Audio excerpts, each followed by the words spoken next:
Hello friends, जीव विज्ञान की सीरीज का 38 चैप्टर है अंतःस्रावी तंत्र। आज हम अंतःस्रावी तंत्र के बारे में पढ़ेंगे। चलिए स्टार्ट करते हैं। अंतःस्रावी तंत्र, ग्लैंड्स के बारे में जानते हैं। इसकी परिभाषा है ऐसी कोशिकाएं, ऊतक या अंग जो पदार्थों का संश्लेषण कर उन्हें स्रावित करती हैं, वो क्या कहलाती हैं? ग्लैंड्स। मतलब बॉडी के वो पार्ट जो रासायनिक पदार्थ का उत्सर्जन करती हैं, उन्हें ग्लैंड्स कहते हैं। इनका कार्य क्या होता है?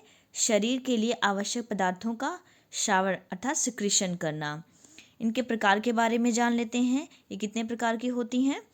तो बाह्यस्रावी ग्रंथि, अंतःस्रावी ग्रंथि, मिश्रित ग्रंथि, जिन्हें क्या बोलते हैं? Exocrine glands, endocrine glands and mixed glands. इन सबको हम डिटेल में जान लेते हैं। जो बाह्यस्रावी ग्रंथि होती है, एक्सोक्राइन ग्लैंड्स, ये नलिका युक्त ग्रंथि होती हैं और ये एंजाइम का स्राव करती हैं। उदाहरण हम जान लेते हैं इसके, श्वेत ग्रंथि, लार ग्रंथि आदि। और जो अंतःस्रावी ग्रंथि होती हैं, जिन्हें एंडोक्राइन ग्लैंड्स कहते हैं, ये नलिका विहीन ग्रंथि होती हैं और ये हार्मोन का स्रावण करती हैं। और इनके उदाहरण हैं पीयूष ग्रंथि, जिसे पिट्यूटरी ग्लैंड कहते हैं, अवट ग्रंथि, जिसे थायराइड ग्लैंड्स कहते हैं आदि हैं। और मिक्स्ड ग्रंथि, उसे बाह्यस्रावी या अंतःस्रावी दोनों प्रकार के ऊतकों कोशिकाओं का उदाहरण होती हैं। जैसे ये एक ही है जो क्या है? अग्न्याशय। आगे चलते हैं हम। पिट्यूटरी ग्लैंड के बारे में जान लेते हैं हम। इसका जो दूसरा नाम है वो है मास्टर ग्लैंड। क्या है? उसे मास्टर ग्रंथि कहते हैं। और ये कहाँ होती है? ये मस्तिष्क में रहती है। जो पिट्यूटरी ग्लैंड होती है, ये मस्तिष्क में पाई जाती है। मास्टर ग्लैंड, और इसे सेल टर्सिका भी बोलते हैं। क्या बोलते हैं? Sella turcica. और इसका जो नियंत्रण करता होता है, इसको हाइपोथैलेमस बोलते हैं। ये पीयूष ग्रंथि का मास्टर होता है। इसका जो वजन होता है वो 0.5 से लेकर 1 ग्राम तक होता है और इसका व्यास 1 सेंटीमीटर से 1.5 सेंटीमीटर तक होता है। और ये कहाँ पाया जाता है? कपाल की स्फेनाइड हड्डी में पाया जाता है। मतलब ये मस्तिष्क में पाया जाता है, जो कपाल की स्फेनाइड हड्डी में पाई जाती है। आगे चलते हैं हम। पीयूष ग्रंथि से स्रावित होने वाले हार्मोन्स के बारे में जानते हैं।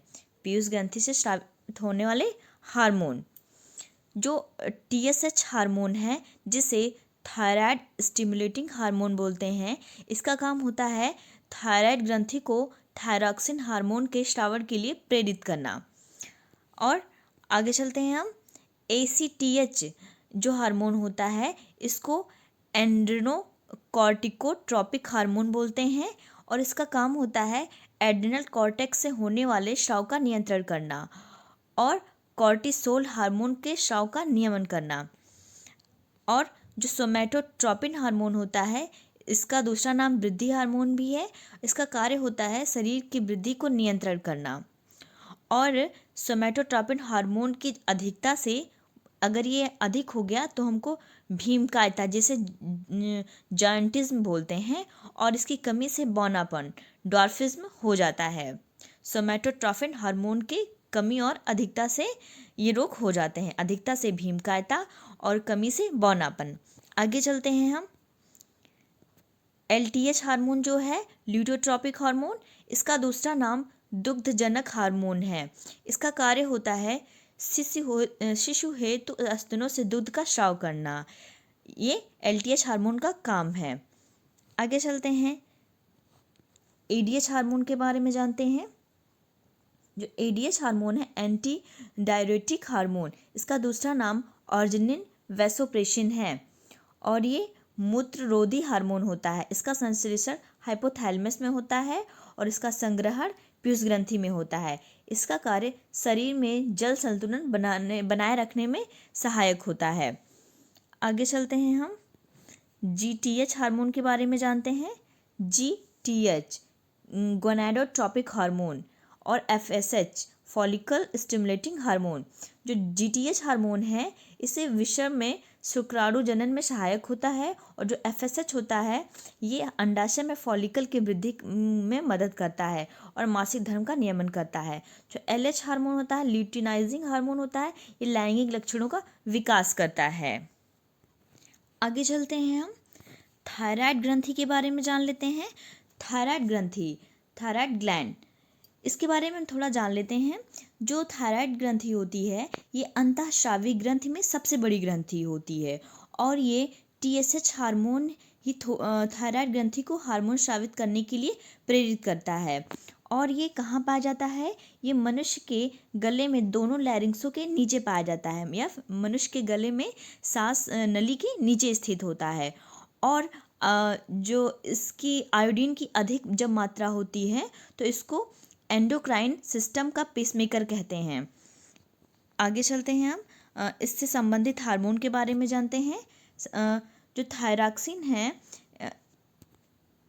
जिसको T4 बोलते हैं, और ट्राईएडोथायरोनिन T3, ये आयोडीन की अधिक मात्रा के कारण होता है, और इसका कार्य होता है पीयूष ग्रंथि के हार्मोन के साथ मिलकर शरीर के जल संतुलन का नियंत्रण करना, और इस हार्मोन की कमी से घेंगा रोग हो जाता है।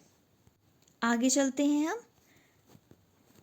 थायरॉक्सिन हार्मोन के बारे में जानते हैं।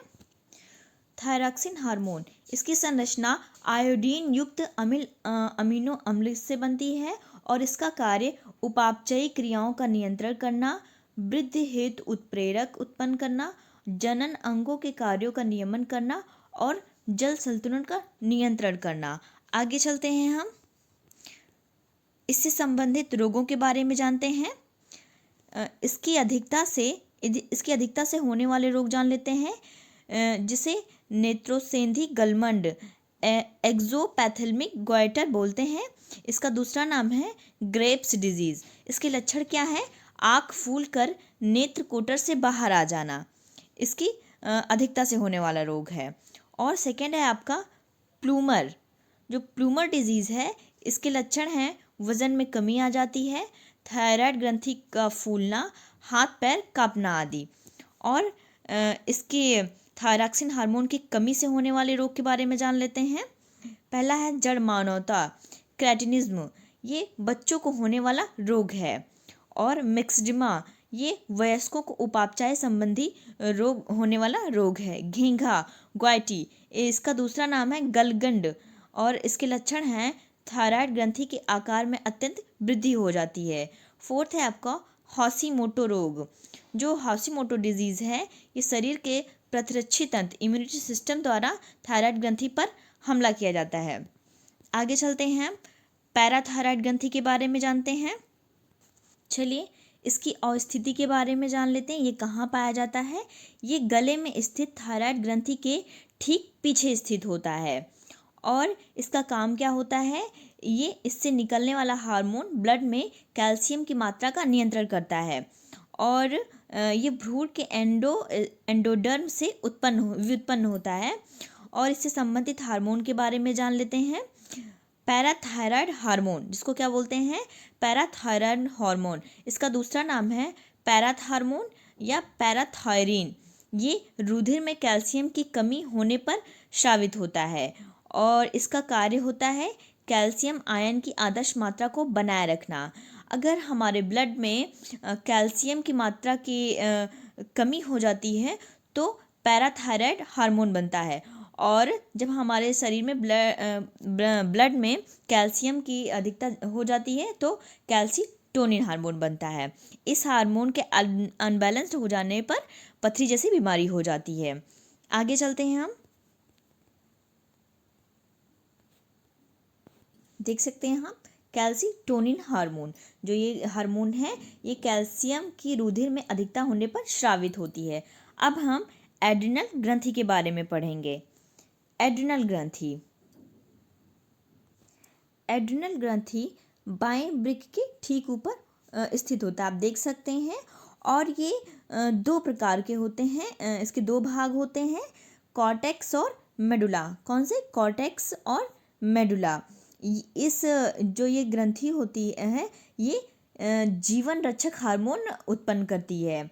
इस ग्रंथि से निकलने वाला हार्मोन मनुष्य के रक्तचाप मतलब ब्लड प्रेशर को कंट्रोल करता है। आगे चलते हैं हम एड्रिनल कॉर्टेक्स से स्रावित होने वाले हार्मोन के बारे में जानते हैं। इसकी विकृति से होने वाला रोग कौन सा है? एडिशन रोग, एडिसन डिजीज। इसके नोट हैं कुछ। कॉर्टेक्स हमारे लिए इतना ज़रूरी है कि यदि इसे शरीर से निकाल दें तो मनुष्य 1 या 2 सप्ताह में ही मर जाएगा। ये हमारी बॉडी के लिए इतना इम्पॉर्टेंट है। और एड्रिनल कॉर्टेक्स से स्रावित होने वाले हार्मोन्स के बारे में जानते हैं। ग्लूकोकॉर्टिकॉइड्स, ये हार्मोन जो है ये कार्बोहाइड्रेट, प्रोटीन, वसा को नियंत्रित करने का काम करता है। और मिनरलोकॉर्टिकॉइड्स है और लिंग हार्मोन, सेक्स हार्मोन है। आगे चलते हैं हम एड्रिनल मेडुला से स्रावित होने वाले हार्मोन के बारे में जानते हैं। नॉरएपिनेफ्रिन, जिसको अमीनो, जो एक प्रकार का अमीनो अम्ल है, इसका दूसरा नाम है नॉरएड्रेनालिन और इसका कार्य होता है वाहिका संकरण द्वारा त्वचा, पाचन, उत्सर्जन एवं जनन आदि से संबंधित अंगों में रुधिर संचार कम करना। और दूसरा है आपका एड्रेनालिन, जिसका दूसरा नाम है एपिनेफ्रिन। क्या नाम है? एपिनेफ्रिन। इसको क्या बोलते हैं? लड़ो या उड़ो hormone, fight and flight hormone. ये एक ऐसा हार्मोन होता है जो दिल धड़कना एकदम से बंद कर दे तो उसे चालू करने का काम करता है, इसलिए इसे क्या बोलते हैं? आपातकालीन हार्मोन या फिर युद्ध हार्मोन। आगे चलते हैं हम इसके कार्य के बारे में जानते हैं। इसके कार्य हृदय गति में वृद्धि करना और वाहिका विस्तारण, वैसोडिलेशन द्वारा मस्तिष्क, कंकाल पेशियों, हृदय, फेफड़ों एवं यकृत आदि अंगों में रुधिर संचार में वृद्धि करना। और इम्पॉर्टेंट नोट जान लेते हैं। सम्मिलित रूप से दोनों हार्मोनों का नाम कैरोकोलमीन्स बोलते हैं। दोनों हार्मोनों के नाम क्या बोलते हैं? कैरेकोलमीन्स बोलते हैं। आगे चलते हैं ग्रंथियाँ जो हार्मोन स्रावित करती हैं, उन ग्रंथियों के बारे में जान लेते हैं कि कौन कौन सी ग्रंथि कौन कौन से हार्मोन स्रावित करती है। देखिए, पैराथायराइड ग्रंथि, जो पैराथायराइड ग्रंथि हो वो पैराथॉर्मोन या पीटीएच हार्मोन स्रावित करती है। सेकेंड है आपका पिनीलियन ग्रंथि, ये मेलाटोनिन हार्मोन स्रावित करती है। आगे चलते हैं हम पीयूष ग्रंथि या फिर पिट्यूटरी ग्लैंड के बारे में जानते हैं। ये जिसे पश्च पिट्यूटरी या फिर न्यूरोहाइपोफाइसिस बोलते हैं। और ये कौन सा हार्मोन स्रावित करती है? वैसोप्रेसिन, इसे एडीएच बोलते हैं, और ऑक्सीटोसिन। और अग्र पिट्यूटरी या एडिनोहाइपोफाइसिस कौन सा हार्मोन स्रावित करती है? सोमैटोट्रोपिन, जिसे एसटीएच बोलते हैं या फिर वृद्धि हार्मोन बोलते हैं, जीएच। प्रोलैक्टिन, पीआरएल या ल्यूटियोट्रोपिक हार्मोन, एलटीएच। पुटिका प्रेरक हार्मोन, जिसे एफएसएच बोलते हैं, और ल्यूटिनाइजिंग हार्मोन, एलएच या अंतराल कोशिका प्रेरक हार्मोन, आईसीएसएच। और एड्रिनोकॉर्टिकोट्रोपिक हार्मोन, एसीटीएच। थायराइड प्रेरक हार्मोन, टीसीएच। मिलेनोसाइट प्रेरक हार्मोन, एमएसएच। ये हार्मोन स्रावित करती है पिट्यूटरी ग्लैंड। आगे चलते हैं। जो आमाशय है वो 2 हार्मोन स्रावित करता है, गैस्ट्रिन और ग्रेलिन। आगे चलते हैं हम देख लेते हैं कौन कौन सी ग्रंथि कहाँ पे पाई जाती है। पैराथायराइड ग्रंथि ये गले के पास पाई जाती है। प्लीनियन ये मस्तिष्क में पाई जाती है। थायराइड ये भी गले में पाई जाती है। पिट्यूटरी ग्लैंड ये भी मस्तिष्क में पाई जाती है। थाइमस ये चेस्ट के पास होती है। आमाशय आप देख सकते हैं पेट में। और यकृत, वृक्क या किडनी, अग्न्याशय और अंडाशय जो सिर्फ महिलाओं में होता है, और अग्न्याशय, अधिवृक्क या एड्रिनल ग्रंथि ये सारे आमाशय के पास पाए जाते हैं। वृषण जो सिर्फ पुरुषों में होता है। आगे चलते हैं हम ये सारी ग्लैंड्स कौन कौन से हार्मोन स्रावित करती हैं वो सारे हम देख लेते हैं। जो अंडाशय है जो सिर्फ महिलाओं में पाया जाता है वो कौन कौन से हार्मोन स्रावित करता है? एस्ट्रोजन और प्रोजेस्टेरॉन। जो थाइमस ग्लैंड है वो थाइमोसिन हार्मोन स्रावित करती है और थाइमोपोएटिन। और वृषण जो सिर्फ पुरुषों में होता है ये एंड्रोजन जिसे टेस्टोस्टेरोन हार्मोन बोलते हैं, ये स्रावित करता है। आगे चलते हैं हम। अधवृक्क या एड्रिनल ग्रंथि, ये एड्रिनल मेड्यूला में एड्रेनलिन या एपिनेफ्रिन हार्मोन स्रावित करता है और नॉर एड्रेनलिन या फिर नॉर एपिनेफ्रिन हार्मोन स्रावित करता है। जो एड्रिनल कॉर्टेक्स होता है ये एल्डोस्टेरॉन और कॉर्टिसोल हार्मोन स्रावित करता है। आगे चलते हैं। अग्न्याशय में देख लेते हैं कौन कौन से हार्मोन स्रावित होते हैं। जो अल्फा कोशिका होती है उसमें ग्लूकागॉन हार्मोन, बीटा कोशिका में इंसुलिन हार्मोन, डेल्टा कोशिका में सोमेटोस्टैटिन हार्मोन और एफ कोशिका में अग्न्याशयी पॉलीपेप्टाइड हार्मोन।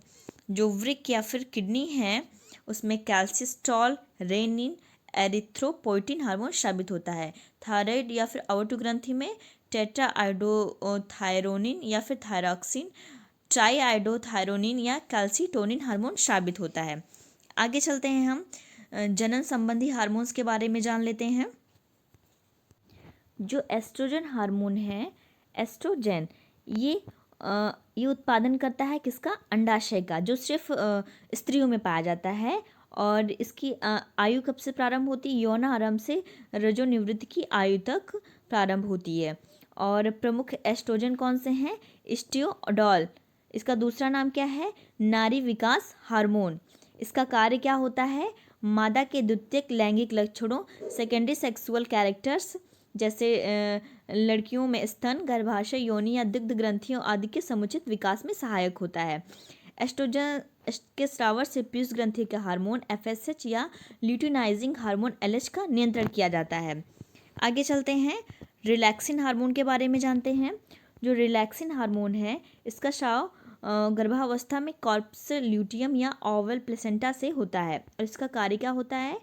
प्यूबिक रिफाइसिक्स को मुलायम या गर्भाशय ग्रीवा को चौड़ा कर शिशु के जन्म को आसान बनाना होता है। ये रिलैक्सिन हार्मोन का काम होता है।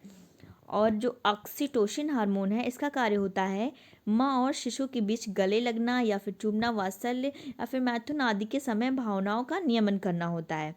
ये दूसरा है दुग्ध उत्प्रेक्षण को बढ़ावा देना होता है। इससे संबंधित ऊतक कौन से हैं? गर्भाशय, यूट्रस और स्तन ग्रंथियाँ। और जो प्रोलैक्टिन हार्मोन है इसका उत्पादन अग्र पिट्यूटरी को लेप्टोट्रॉफ की कोशिकाओं में उत्पन्न करना। और इसका दूसरा नाम है ल्यूटोट्रोपिक हार्मोन। इसका कार्य होता है शिशु जन्म के पश्चात दुग्ध स्राव को प्रेरित करना। आगे चलते हैं, प्रोजेस्टेरॉन हार्मोन के बारे में जानते हैं।